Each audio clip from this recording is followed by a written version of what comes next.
welcome you back to another episode of the Frozen Foxes. Alongside Pat Cipher, Tommy Berry, I'm Nick Passione. Guys, to start of the season, it's been sloppy, but the defense has really tightened up, which has led to offense. Tommy, what has been the biggest factor in that? Yeah, the last 4 games, I think Marist is really starting to find their chemistry. They're looking like a completely different group than they did in the first 4 games and these last 4. What I really like from them is the passing. It's been getting a little bit crisper. So I'm really happy with the signs of life they're showing for the rest of the season. Pat, what about you? Some very good stuff going on for this Red Fox team. In fact, they got their first win in the series against Clarkson. But first, Game 1 had to go a little bit rocky for them. The Foxes took on defending SECHL champions Clarkson. We move to the second period, where we're going to see the game tied at 1, and Doobie sneak the puck past Anthony Russo's glove as Clarkson's captain put them up in front 2-1. Now under a minute in the period, we're going to see Giroux shovel one past Russo and into the net. Clarkson pattens the lead as now it's 4-1. But Marist isn't going to go down without a fight. We're going to see Sean Mercogliano sneak one past the goalie. Mercogliano's first collegiate goal cuts Clarkson's lead in half. Marist building some momentum now, and Stoneman, he's going to carry that as he's going to try and bring Marist back with not 1 but 2 late goals. Stoney's second and third goals of the season would bring the Foxes to within 1, but ultimately it wouldn't be enough as Clarkson would hold on to the lead 5-4. An impressive effort right there, but ultimately they just fell short for a lot of different reasons. Yeah, Marist definitely fell short in that one, but the offense was there. But Pat, what were you seeing defensively from the Red Foxes? Yeah, Anthony Russo, he started the game pretty strong, but you could see as the defense just let up too many good looks for the opposing offense, ultimately he kind of fell apart later on. It felt like just he was under siege in that net. Too many pucks going his way, too many open looks, but it was a different story in Game 2, wasn't it? Yeah, it definitely was a different story as Marist is looking to bounce back against Clarkson after that tough loss the night before. Just 5 minutes into the first, Marist looking to break the ice early as forward Declan Bain is sitting in the right spot and able to slam that one home. That would be his first collegiate goal to make it 1-0. Just 4 minutes later now, Clarkson looking to even things up as Brigham Doobie would receive a pass at the top of the blue line and float that one in through traffic past Adam Derrico. The game would be tied at 1 apiece, and there would be 4 ties and 3 lead changes this game.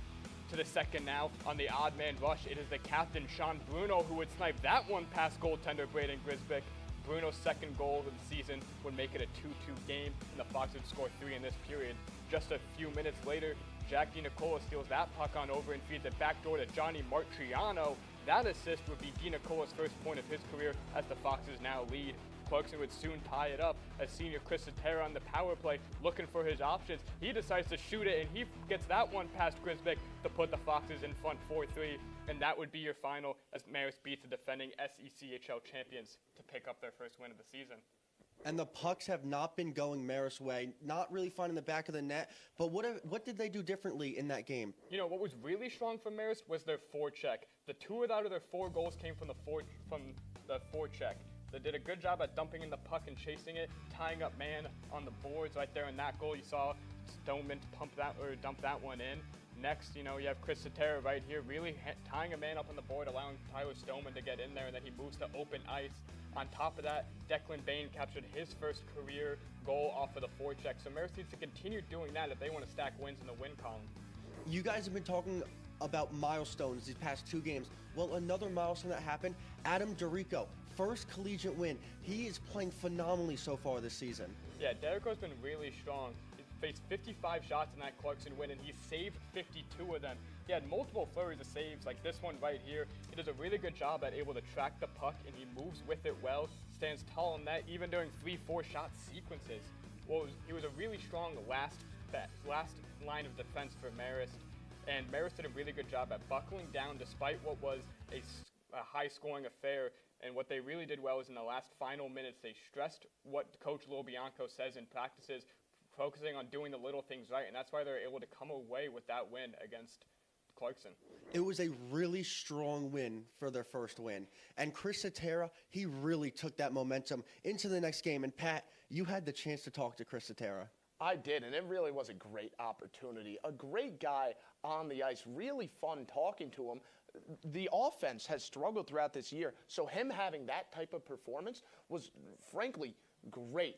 the opportunity to speak to him was spectacular, and it was overall a fun conversation. Why don't we give it a listen? I'm here with Chris Cetera, who had a hat trick against UMass. Tell me, what was going on that led to you getting your first hat trick of your career in that game? Yeah, so basically it kind of came down to my line mates during that game. They were setting me up really well as well. I was just kind of going into the game with a good mindset, and that I kind of had a good pre-warm-up. I had good flow during the game, and my line really backed me up, just giving me the puck in the right spots.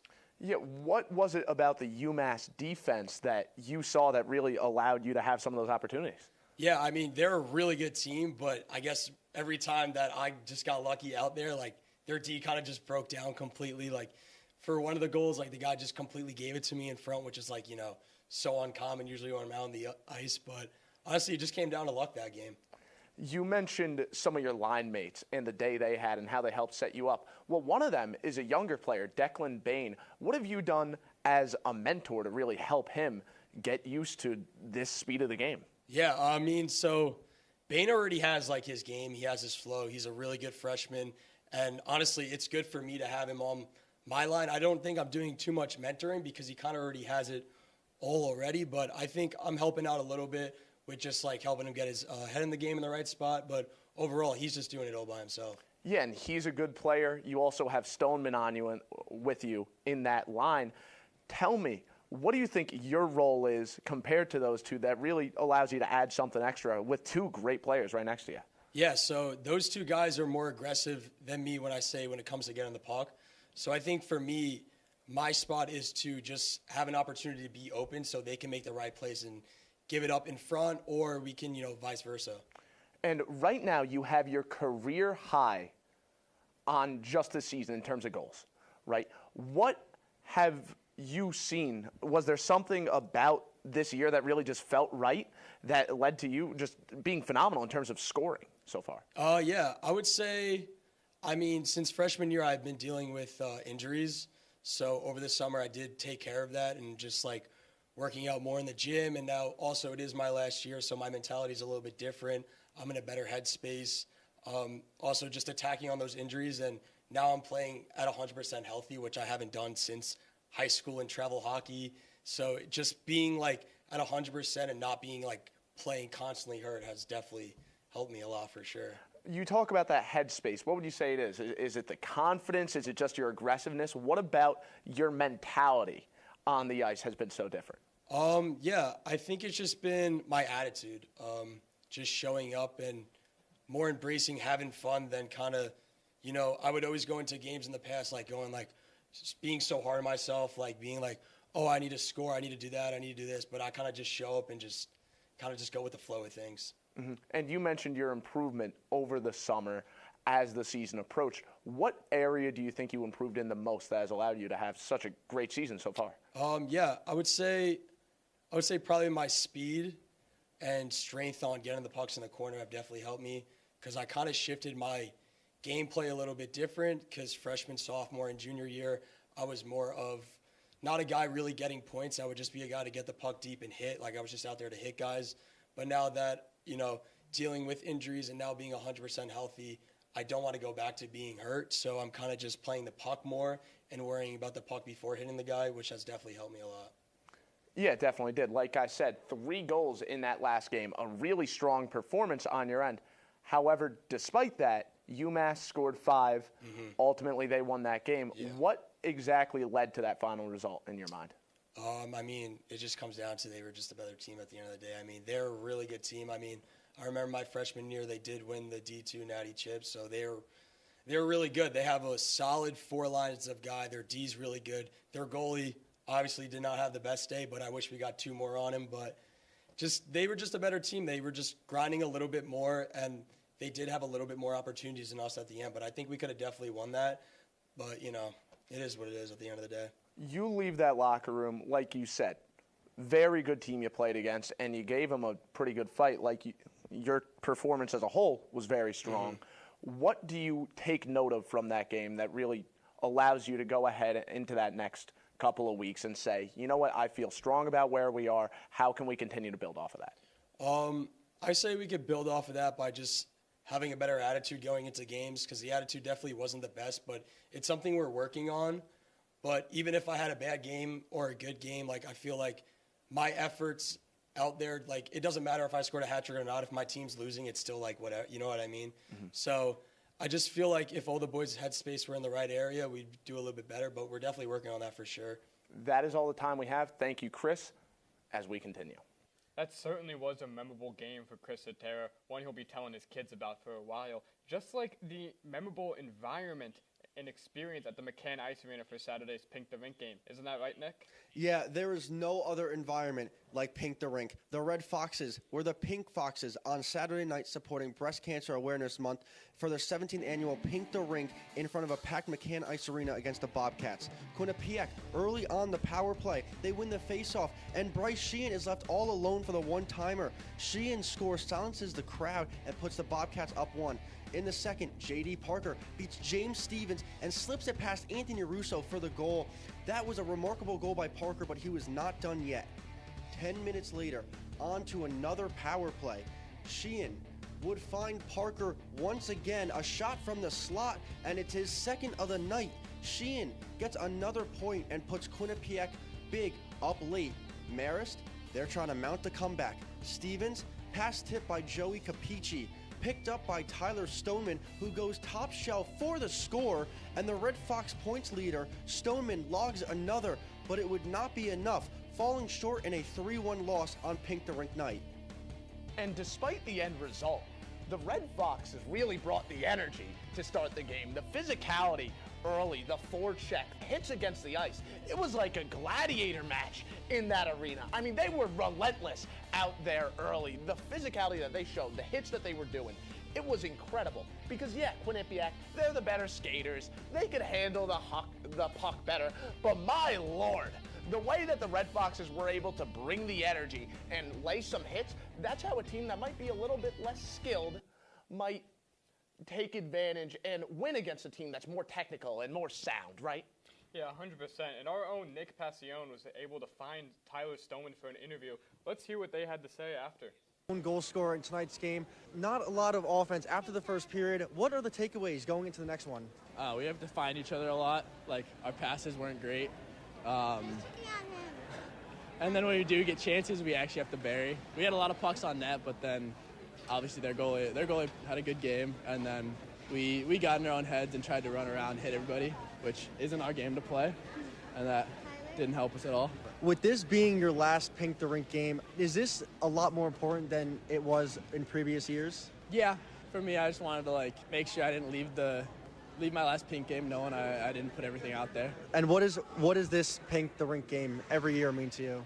Well, it means a lot because I've known people who've died from breast cancer, so obviously breast cancer research is really important to me and getting the funding for that. And I think it's not about us. At the end of the game, it's just a hockey game, but there's a lot of bigger issues going on right now about this. So today, win or lose, we're still bringing awareness.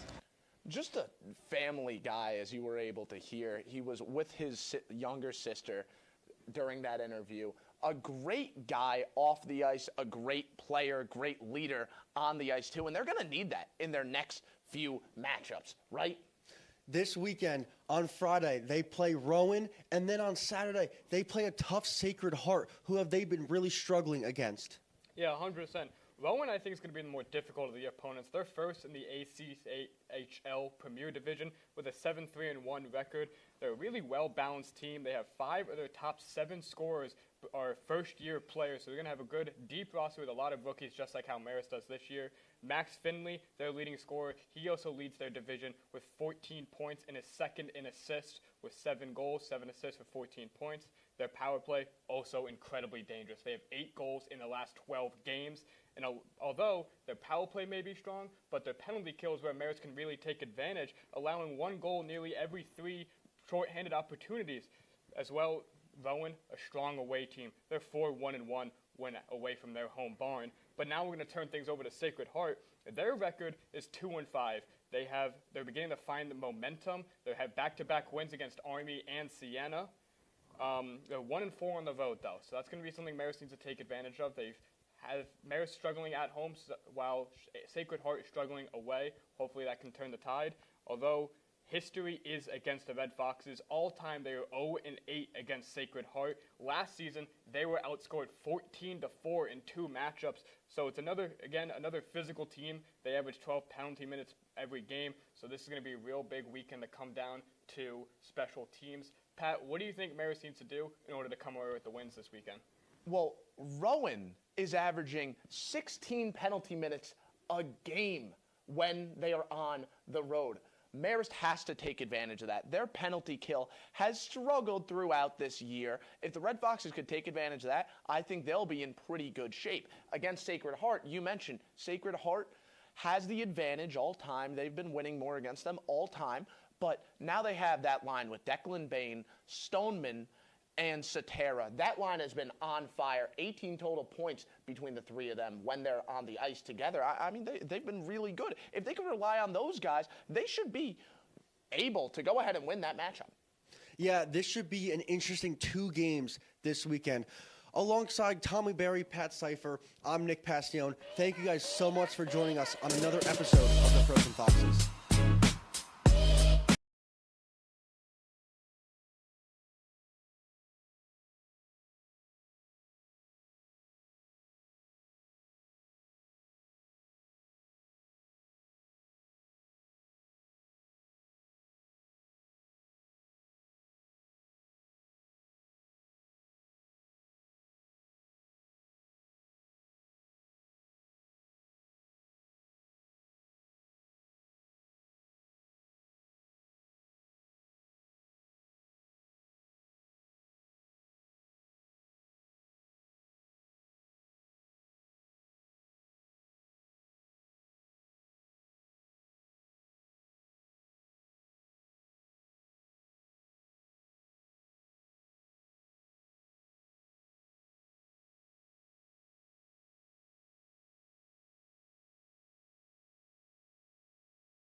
Welcome to the McCann Ice Arena as Marist takes on ROWAN University here at 8 o'clock with a puck drop here as Braden Kehoe wins that one up.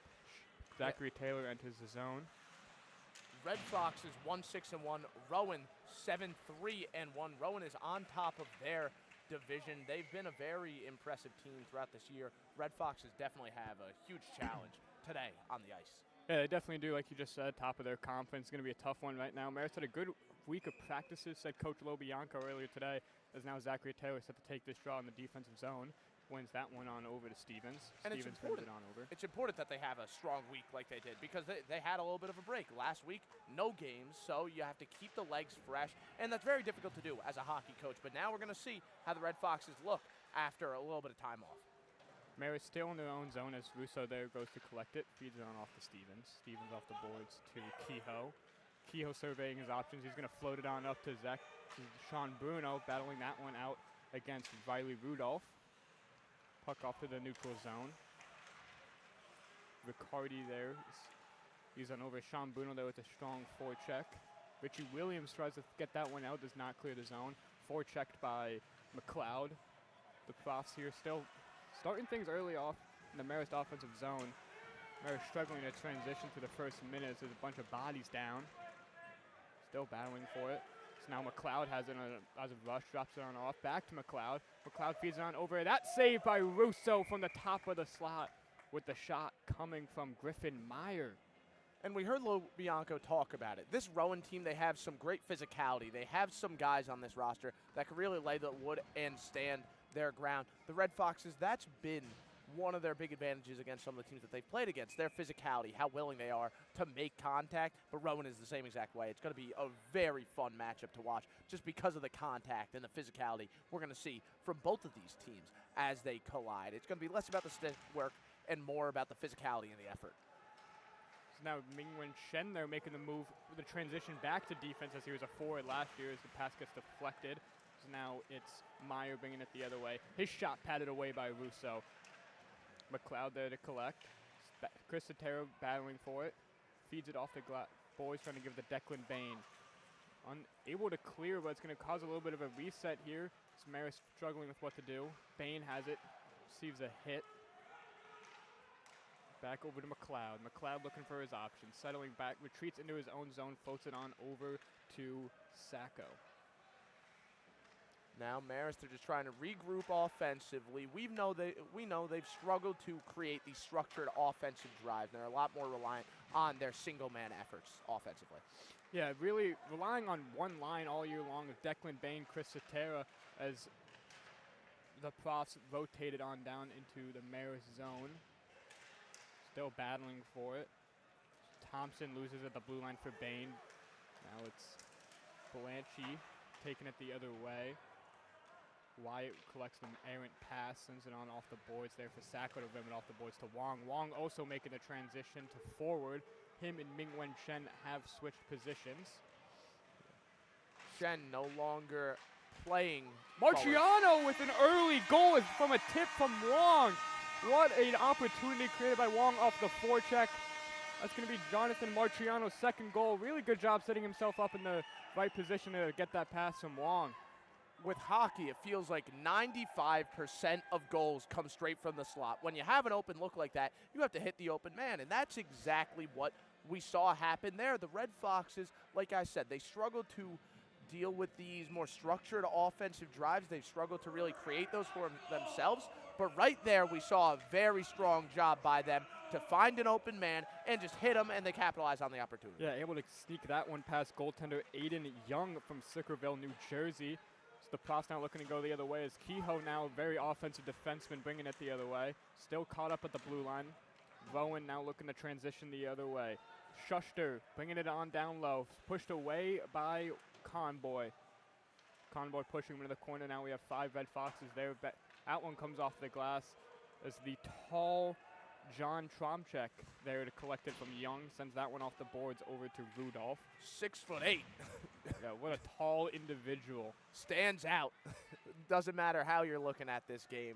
It doesn't matter where you are in the stands. He really stands out because of that height. And he plays physical, but he also has an assist on the year. He could be a little bit more technical too. Yeah, he's definitely a really good player to look out for. He goes for the change now. Marist going the other way as Kehoe caught up against Schuster. Now a little spin move from him, looking to turn it the other way. Off the boards, looking for Bruno. Bruno can't control it. Zachary Taylor there to assist. Bruno collects it, feeds to give it on over to Fragoso. No one home. Bowman now sending it on in, pressured against a couple Red Foxes. He has it up and close. Another save by Anthony Russo as it's then batted away by Kehoe. Good, strong start from Russo tonight. Bowman feeds it on over to Duffy. Duffy looking what to do. Back to Bowman. Duffy trying to make his way to the front of the net. Zachary Taylor, high stick, no called. Duffy still with it. Cycles it on down low for O'Donnell. Back over to Duffy. Still working it on the half wall. Feeds it on down to O'Donnell. O'Donnell up to Riccardi at the blue line, pressured by Sean Bruno. The puck gets rimmed around. TJ Fragoso there to collect. He's going to try to send that one high off the glass, but no good as Acuna has it. Brayden Kehoe has it off of that pass back in. Trying to feed it back up to Sean Bruno, looking to go the other way now. Riccardi has it, sends it on across the boards to the other side for Williams. Now up the ice. Shen there decides not to pinch on a 2-on-1. Odd man rush here. Picks up the stick. Caught in the middle of a line shift right there. I mean, Rowan, that's an opportunity to catch the Red Foxes off guard a little bit. Failed to take advantage there. If you keep getting caught switching lines, though, that's how you create an odd man rush for the other team. Yeah, it's a really good opportunity there as now it's the defenseman Thompson trying to bring it up the other way and get some things started as Bobby Labagna has it behind the net. Marist still in their own zone, holding it along the Zamboni door. Wyatt has it as he loses his edge.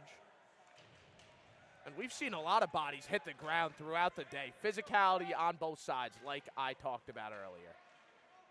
So right there, McLeod has it at the circle.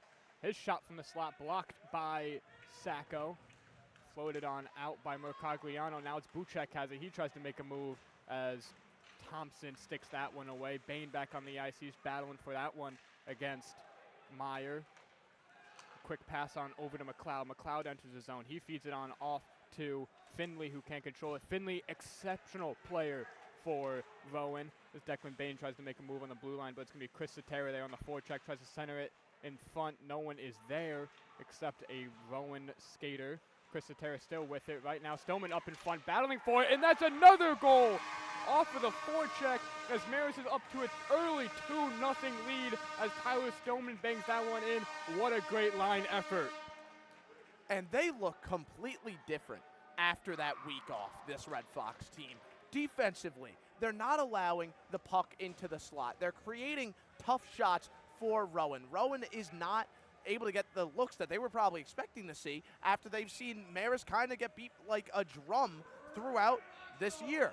Now, defensively, they're holding up a lot better, and they are creating some really strong offensive opportunities right now. A lot of facilitation into the slot to really get things going offensively. Beautiful work so far by this Red Fox roster. Yeah, Coach Lobianco stressed that a lot. As the forecheck, their first win against Clarkson, 2 out of the 4 goals came from the forecheck. Right here, 2 out of the 2 off the forecheck. This line, Declan Bain, Soterra, they're now up to 21 points in 9 games. Just an unreal line pairing.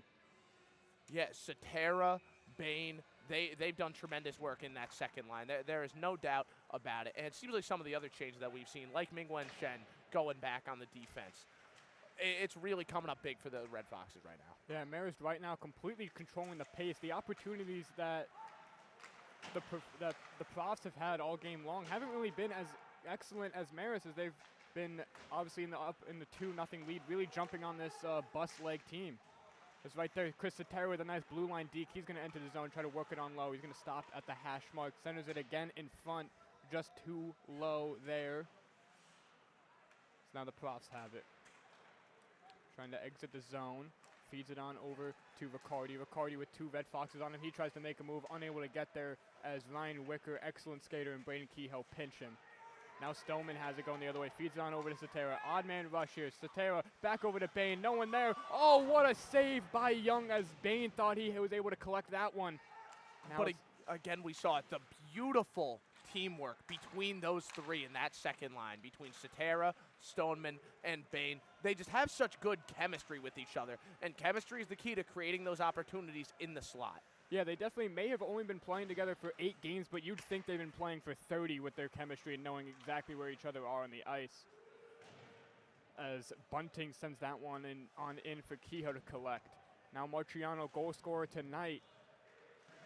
And Kehoe has played a large role as someone setting them up, right? Setting them up in transition and allowing them to get those opportunities. Yeah, he's a big fan. I got a chance to speak to him earlier in the day as Young's going to jump on that off the glass as it will be an offensive zone face-off for the Red Foxes. I got a chance to speak to Braden Kehoe before the game, and he said he's leads skaters with points, or defensemen with points, I should say.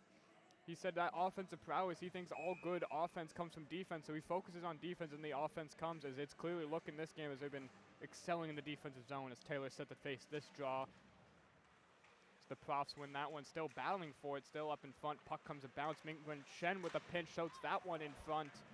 Is now Fragoso battling against Bunting there. Still working for it. Multiple Red Foxes in there. Good defensive structure here by Richie Williams and Mingwen Shen to back up as the puck is going to be played dead as the net comes off.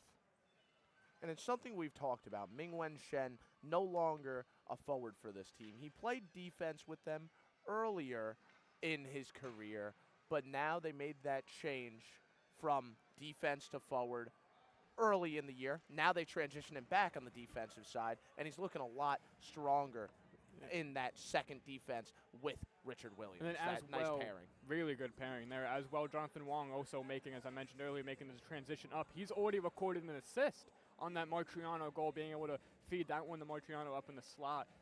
Lobianco had some good words to say about him. Pat, what do you tell us about that? He's always been an offensive-minded defenseman, and now we're seeing him really be able to flourish in that.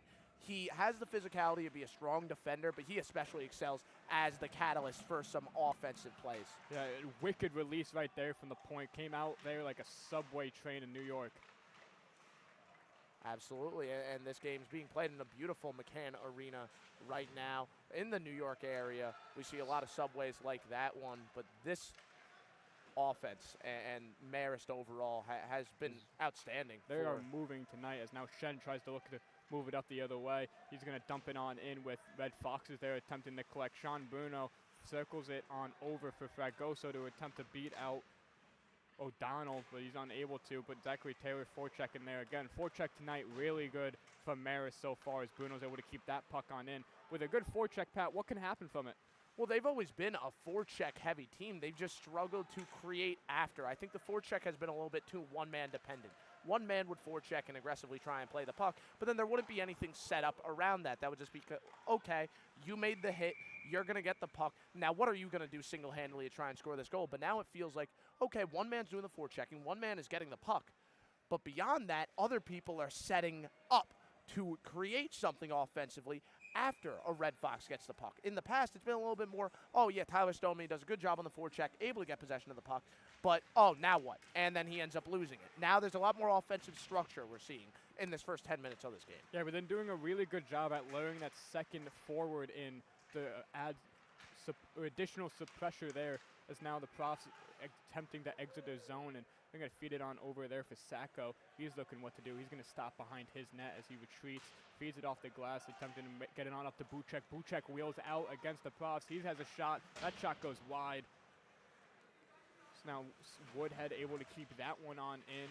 Mercogliano trying to battle for it against 3 Profs. So everyone's in there. A penalty is called right now on the Profs. Marist will be looking to go to their first power play opportunity. The power play has been a real key for them all year long. And it's going to be a key in this game. This is a Rowan team that on the road is averaging 16 penalty minutes a game. I mean, a lot of opportunity there for the Red Foxes. And we talk about how right now the offense looks the best it has in terms of 5-on-5. Let's see how strong the power play can look, taking advantage of a penalty kill that really hasn't been good this year for the Professors, right? I'm super interested in seeing their approach offensively up to how do they extend the lead now that they have a man advantage. Yeah, it looks like they're removing the offense, the power play a little bit, moving it with a 2 defensemen. It's going to be Kehoe and Stevens on the ice, with Zachary Taylor Sean Bruno and Tyler Stoneman. As that puck through traffic gets sent out of play with a tip, going to stay in the zone. Kehoe is a smart player. Even though he's a defenseman, he is very smart in terms of creating opportunities for the offense. And I think that's a lot of what goes into that decision. Yeah, they're on the power play. Yeah, you want to score here. But someone that could really buff up your defense, like Kehoe being on the ice, is huge. And he's a very smart offensive player, too. Which Kehoe now has at the top of the circle, looking for his options. Back over to Stevens. Chris Sotero, deflected pass. He tries to send that one on in. Marist really doing a good job right now working the shots through traffic. That's their third one in the last 3 minutes. As Declan Bain hits a little reverse move. Still working with it below the zone, below the red line. Backhand pass caught by the ref as now the Prospects are going to be able to clear it out and get a chance to change. Anthony Russo is going to stop it right there for James Stevens. Stevens going to sit and wait for it. As Sotero is going to pick it on up and start rushing it the other way. He exits the zone, gets to the red line, and feeds a body. Stopped by the blue line now as Kehoe collecting the puck here. Looking what to do. Spin move, drops it on over to Bain. Bain's going to keep it slow. A minute, we're 50 seconds left in the power play advantage. Up to Kehoe. Kehoe unable to control that pass. Pressured by Schuster. Back on over to Shen. Shen feeds it on up to Sotero. Sotero leaves a pass for Bain. Bain's going to enter the zone. Loses control of the puck. Knocked off the puck by Schuster again. Sotero unable to control as that one exits the zone. Russo there to play the puck. He loves playing that puck. Very active goaltender. Shen leaves it there for no one, but Chris Sotero is going to pick it up as they have time. Schuster has just been so aggressive defensively, and so far it's worked for the Profs, but that could also leave them very vulnerable. I get it. Penalty kill, you're down 2. You want to start something on your own offensive end. Now might not be the time. Because now it's the Profs looking the other way on the block shot. That pass tipped away by Richie Williams. Good active stick from him. Sean Bruno's going to get feeded on back to him. Why not let him keep the puck? Shen now gets it up to the red line. He's going to dump it on in. No icing is called as he might have been a step back. As Wyatt tries to get it on, exits the zone, as now it is even strength. Sacco has it at the blue line. Off the boards to Fragoso. He can't collect it. Now they're going the other way. Missed pass meant for Bianchi. Bianchi, his shot patted away by Russo. Still battling for it. Another shot there. Still 2-3 extra shots as Bianchi now brings it around the net. Fragoso now, he's got space. He's going to use his wheels. He's got Bruno with him. 2-on-2 opportunity. Enters the zone. His shot goes wide of the net. Is Bruno still with it, still pressuring now. Taylor still now trying to get it. The Fragoso just showed a little bit too much hero hockey on that last one, trying to make a shot happen when he was kind of off foot. Would have been a beauty if he was able to hit that. Surprised he even got the shot off. I mean, the freshman trying to really add one to his highlight reel with that shot attempt. Yeah, speaking of freshmen, the ROWAN, they have a lot of freshmen. 5 out of their top 7 scorers are all freshmen, and Marist really getting good contributions from Tige, Fragoso, and Declan Bain. So it's a battle of the freshmen tonight. Absolutely, but the Red Foxes also have the experience behind them. We talked about Kehoe earlier, right? Kehoe, very talented player who has a very good mind, and it's because of the experience that he has. With the freshmen going out there and playing off of his transition game, I think the Profs kind of lack a player like that. So Marty dumps that one in and loses his edge. Wong's trying to center it again in front. No one is home. Comboy has it. His shot from the hash mark goes into the center of the slots. Now the Profs are looking to go the other way. Carabrese feeds it on over to McLeod. McLeod, his shot blockered away by Russo. Puck still loose behind the net. Now it's on the netting. Still looking for it. McLeod tries to give it on over to Finley. Finley feeds it on down, working it behind the net. Shot into the pass to the slot. No good. McLeod still working it.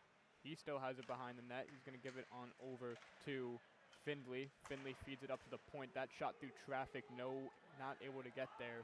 As Sacco's going to float that one on out. Now a little bit of a reset for Marist. There's a lot of Red Foxes the other way. Martriano with an active stick there, able to take down Capici as that shot gets sent wide. Wong has it. He's going to feed it up to Comboy. Comboy's going to try to get it past Thomas. Now we're going to see the Owls try and regroup offensively, maybe try a more patient approach here. They've kind of just been running into the brick wall of this Red Fox defense so far. I want to see a more structured drive from the Profs right now. Yeah, the Profs haven't really been able to have any good zone entries, and credit that to the defensemen really stepping up at the right times, and the forwards making sure they can't enter correctly. As Kehoe's going to retrieve the dump in. Stevens high off the glass to Satera. It's going to exit the zone. Stoneman there to collect.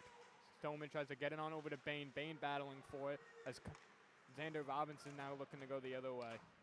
Up forward pass over to Finley. Finley tries to give it back to Robinson. Now Marist going the other way. Tyler Stoneman battling for this one. He's able to keep a body off him. Drop past to Bain. Bain working for it. He got caught up, and now Wyatt's looking to go the other way. Stevens still has it. D to Kehoe. Missed pass as he's getting forecheck now hard by O'Donnell. Pass back over to Stevens. Floater pass through the middle, unable to find anyone as Wyatt stops that one. Stoneman tries to dump that one in. The Red Foxes are just playing offense at their tempo, and that's fine. But all of a sudden, the Profs, they're playing more aggressive defensively, and that's causing issues for them so far. That shot there by Wyatt goes wide. No one there to keep it. Back up to Satera. Satera now, he's going to slow down. His shot patted away by Young. Another entry or pass to the slot. What comes with that aggressiveness that we're seeing from the Profs defensively is potential breakaways for the Red Foxes. So yes, now the Profs are getting rid of some of that structure that the Red Foxes have set up very well, but now it's a different game where Marist is going to have to win on the breakaway. Yeah, Marist, though, they're still up 2-0 with 3:41 left in the first.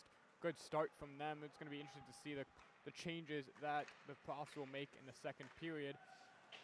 As Riccardi dumps that one on in for Mercogliano to collect as it rims around. Williams has it looking for his options. He's just going to turn and fire it on down. No icing as it was tipped by Kromchik, the tall body there. Kyle Buchek there almost able to beat out Tomchik. Maybe extra 1-2 strides earlier. Might have been there as Mercogliano battling for it. Still working for it. The pass in front. Still no one has it. But Red Foxes got it now. Cycled off of the boards. Woodhead's going to try to pinch. Unable to get there in time as he backs off. Now it's 2 Red Foxes against 3 Rowan skaters. As Rowan comes away with it. Schuster. Just continuing with some strong forechecking so far by this Red Fox team. Now the puck is getting continuously stuck against the boards there. Neither team really consistently able to win those scrums. Yeah, good shoulder there by Bobby Labonia to stop the pass up in front there. Mercogliano unable to connect. Now Calizi sends it on down for Woodhead. 2:20 on the clock. Red Foxes need to regroup offensively if they want to extend their lead a little bit, or will they take more of the approach of trying to burn the clock and keep this lead as they head into that next period? It's going to be interesting. I think it depends on a couple of factors here. Right now, Mary's trying to exit the zone. Extended zone time now. Sean Bruno working for that one. Unable to pickpocket Thompson. Both teams really struggling to really handle the puck at the moment. And that's been key throughout this matchup because one team is, of course, playing from behind right now. They haven't had the offensive looks that we've seen the Red Foxes have. They have to create them themselves, and it's hard to create that if you can't maintain possession. The Red Foxes, they've had that same struggle because of how we're seeing the Profs play so much tighter defensively. How are they going to approach this? I think a key thing is going to be maintaining the possession of the puck. As that long shot by Xander Robinson is scooped up by Kehoe. Kehoe tries to get it out of the zone, and it succeeds. Still battling for that one. Simmer feeds that one, and it's going to go out of play off of this deflection off TJ Fragoso's stick. They're going to have a couple words with each other to figure out what to do next time. Yeah, I really think the new approach that we're seeing from Rowan of playing more physical, more tight defense, the Red Foxes seem a little bit ill-prepared for that at the moment, but eventually they should be able to get a breakaway, and that's when we're going to see a nice opportunity for the offense, as maybe they had a third one. As Braden Kehoe is hit there as Anthony Russo able to stop the pass coming that way. Stevens feeds it on along for Bianchi to pick up. Bianchi pressured by Taylor. There's Duff McLeod there to help assist. That pass by Bianchi is deflected away by Russo. Now Riccardi battling against Kehoe. Kehoe assisted by Taylor. Puck's can come on up to Fragoso. He's turning the other way. Able to get it past Xander Robinson. Still pressured on Bruno. Capici, he enters his own. Stops at the blue line. Pocketed by Richie Williams as Rudolph is going to collect the pass from Young. Feeds that one off the boards. Intercepted by Richie Williams. Not onside. Declan Bain holds it for a second as Xander Robinson dumps it on in for a full profs change. Buchek has it behind the net. He's looking what to do. Feeds it on over to Williams. Williams dumps that one on down, and it will be an icing as Stoneman was almost there to beat it out. Yeah. We're seeing the Red Lobianco's Foxes having some words with the ref there. Yes, and that's something you expect from all fiery competitors. Lobianco is a fiery competitor. That's how all the great coaches are. You want someone that's going to chew out the official, even if the official made a call that seems pretty accurate. I'm not saying that's necessarily the case this time. A good coach should still chew out that official if it's against his team. 100%. A good coach. He's the type of guy that these players will run through a brick wall for. He gets them fired up. He's played professional hockey. He knows exactly what it's like as Shen's going to dump that one on in with 15 seconds left in the first. Marist pressuring now, looking to add one more before the end of the period. As that shot there almost went in and found off a deflection from Bain. He's able to collect it in the corner. 3 seconds to go.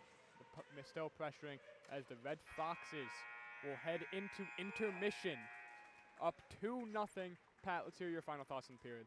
Listen, the Red Foxes had a very nice start to that, and they are still holding on to that lead because they're continuing to do a good job. We saw Rowan make an adjustment. They're now playing tighter defensively. This is the first time we're seeing the Red Foxes play with some significant lead, and right now we have to see how they could kind of capitalize on a more tight, sudden prof defense here.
Welcome back for second period action at the McCann Ice Arena. Marist leading 2-0. Pat, what do you think they need to do this period to excel? Well, again, we see it right now, and it's something I mentioned ad nauseum at the end of that first period. The Profs are now playing much tighter defensively, and now Marist has to look to get a fast break because that's something that is going to open up with the Profs playing so tight defensively. They're not overly used to being in this position. This is the first time they led after the first period at home this season. Now, how are they going to play? How will they be able to carry this momentum and protect that lead and potentially even extend it? You know, it might be the first time this year, but there's a lot of returning players. Only 3 freshmen have really made the team, so it's the whole team as Russo there saves that shot from Bowman from the hash mark. It's an unfamiliar territory this season, but these players have all been playing hockey for a while as the goal horn goes off for no reason. They're just testing it all. You know, they want to make sure it works, functions the right, you know, it's hopefully a good sign of things to come. Of course, a little bit of subtle foreshadowing there. Yeah, never hate it. This is Jake McLeod set to take this face-off against Sean Bruno. So that shot there by the Rowan goes wide and now almost went out of play, trickling along the top of the boards. Still battling for it. Pass up in front intended for Ricardo, and he wasn't there. That pass there intended for Mercogliano. It's going to go the other way. No icing. Ricardi to collect it. Pressured by Buchek. Mercogliano receives it. Tries to feed it in front. Collected by McLeod. Now the cross going the other way. It's Findlay. Findlay with a nice move. Batted away by Mingwen Shen. Now Buchek. He has it. He's going to retreat into his own zone. Feeds it on over with a backhand pass to Shen. Shen loses his edge. He's still able to move it forward out of the zone as Mercogliano now ties up a prof. Findlay enters the zone off of that battle. Still working with it. Shen takes his time, rotates around off of the glass, up to Buchek. Buchek gives it off to Mercogliano. Mercogliano has it up in front. That pass almost falls and doesn't go as Young was able to extend the skate. And there's that breakaway, Tommy. They were able to get straight into the offensive zone because of it, and that's not going to be their only opportunity. Those are going to continue to open up as we see them play so tight defensively. Bianchi drop passed over, waffle boarded away by Russo from the shot from Findlay. That pass just goes way out of play, almost nailing a bystander, unfortunately.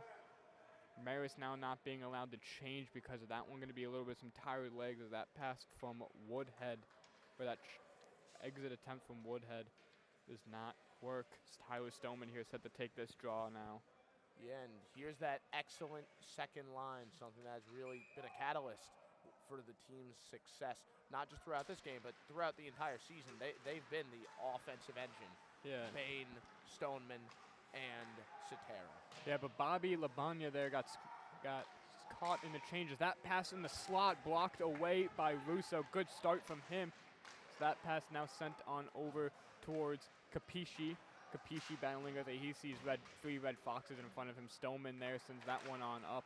He's an incredibly hungry player. That pass collected by Riccardi, unable there. Now back down low for Bianchi. Bianchi, he tries to float it on in as then Shen is able to clear it. Labonia still out there for a while. He's looking to get a change. It looks like it's going to be his moment as now Declan Bain hits the ice. All 2-on-1 here. That pass goes, shot goes wide by Bianchi. He's having a great shift as now here comes Bain. He enters his zone, tries to make a move, loses control of the puck. It's now into the corner. Now into the corner, feeds it on over to Stoneman. Stoneman brings it on around. Cetera there in front, still looking for it as Young jumps and swallows it. Really good chance there by the forecheck from that line. Both defenses have been so great with the stick and forcing the puck loose. It's been a theme on both ends all game long, and that makes it such a struggle to get offensive structure going. And that's such a key thing for both of these teams, especially Rowan, who is currently down 2, as right now we're seeing Marist try and build something in their offensive zone. Yeah, Marist right now working with it. Down to Cetera. Cetera feeds it, attempts to feed it on up to Stoneman, who was playing defense for a moment. He's just going to turn and fire that one on down. It's going to be no icing as it was tipped by Robinson. Robinson leaves it on over for Rudolph. Rudolph unable to exit the zone. He has it back again. Feeds it on over. Bain almost there to Robinson. Woodhead able to keep it on in, so Terra leaves it there as to not be offside. Now Wong has it, feeds it on back to Sacco. Sacco spin move, pressured by Robinson. Robinson unable to take him down as Wong now has it. Gives it on up to Bain. Bain trying to make a move, unable to get past Thompson. A long shift so far for the second line right now with Bain still in. Yeah, it looks like it's Bain is the only one that needs to get off right now. This should be the opportunity as that pass intended for. Marciano doesn't get there. Woodhead has it, feeds it up to Wong. He's going to dump it in. Bain's going to get that change, and the defense is going to swap out as well. Puck on up. Kehoe there just fires it right back in, deflected by the ref. That's the second puck a ref has interfered with. Pass on over to Kasi. Kasi now, that pass patted away by Russo. Russo standing strong in this game. Marciano there hunting for that puck, unable to get there as Williams sends it on in. Kehoe feeds it up to Wong. Wong holds it at the blue line. Entry, passes, feeds it on down, cycles it for Williams on Rowan to pick up. Rowan now battling against it on the boards. A couple Red Foxes in there. That puck's going to come floating on up now the other way. Stevens trying to beat out Riccardi. He has it, brings it on around, pressured by O'Donnell and Duffy. Duffy tries to send one in front, no one home. Look at Up how to Williams. Williams' shot deflected away by Wong. And look at how spread out Rowan's offense is right now. They're trying to spread Marist thin. They're playing softer, and a great way to answer that is by really stretching out each defenseman's responsibility, and that's by spreading out yourself. Right now, Williams tries to feed that one up in front, and it falls as Myers there to hammer that one on in past Russo to give Rowan their first goal. Now up, now 2-1 Red Foxes. An impressive job on the one-timer, infiltrating the slot and just slipping one behind the goalie. Russo has been very instinctive throughout this game, and that was another play where we saw he was able to get his head up. He was able to notice the puck coming his way, but he was just a little split second behind that one-timer. Yeah, that was just a really good feed to the slot there by the Rowan. That was Myers' third goal of the season. Brings him to 8 total points in 11 games. Shen has it, feeds it on over to Williams. Williams is going to retreat back over to Shen on a saucer pass. Another saucer pass out of the zone to Bruno. Taylor now has it. He makes his way into the zone. He's going to stop with a couple bodies in front of him. Now it's Rowan the other way, looking to move as McLeod gets pinched by Shen into the boards, and he's going to be able to collect that one on over, feed it over to Fragoso. Fragoso with a pass to Taylor, unable to get there as Riccardi feeds it on down. And that was just a veteran play by Shen to pinch the Rowan offenseman against the glass right there. It was a very heads-up play to really halt a drive for a second. Yeah, really good chance there. Another pass to the slot. Almost was good. Richie Williams fans on the exit attempt on the backhand. The puck does still make its way out. Now Fragoso unable to fully clear it. Rowan's just going to dump it on in for Shen to collect. Marist with a couple of tired legs as Shen whiffs on that pass over to Williams. Williams with the backhand able to make its way out. Buchek now some fresh legs. He's pushing to go the other way. His shot off the pad of Wong. And that was a difficult one right there for Buchek. He tried to backhand that one in. Tough one. Rowan ultimately able to get the stop on it. Now, this is a face-off that's going to mean a lot because Marist, they kind of have to restructure themselves. During this second period, we've seen Rowan kind of dominate time of possession in terms of time in your offensive zone. Now the Red Foxes have to put a stop to that and get their own offense going. As now we see a scrum for the puck